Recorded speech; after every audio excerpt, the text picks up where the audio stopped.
বলো দেখি জুলকারনাইন বাদশার কি হয়েছিল। হে মুহাম্মদ, তুমি যদি সত্য নবী হয়ে থাকো তাহলে বলো দেখি আসহাবুল কাহাফের কি হয়েছিল।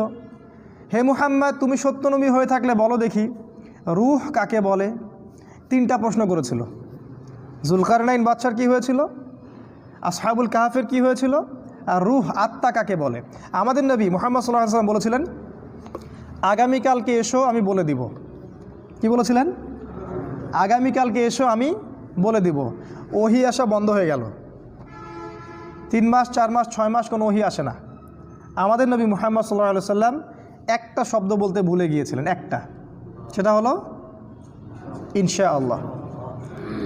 এরপরে এই সূরার প্রথম যে আয়াতটা নাজিল হয় ওয়ালা তাকুলান্না লিশাইইন, হে নবী 23 এবং 24 নম্বর আয়াত, কখনো বলবেন না, কখনো কোনো কিছু বলবেন না ইন্নী ফাইলুন যালিকা গাদান, আমি আগামীকাল কিছু করব, ইল্লা ইয়াশা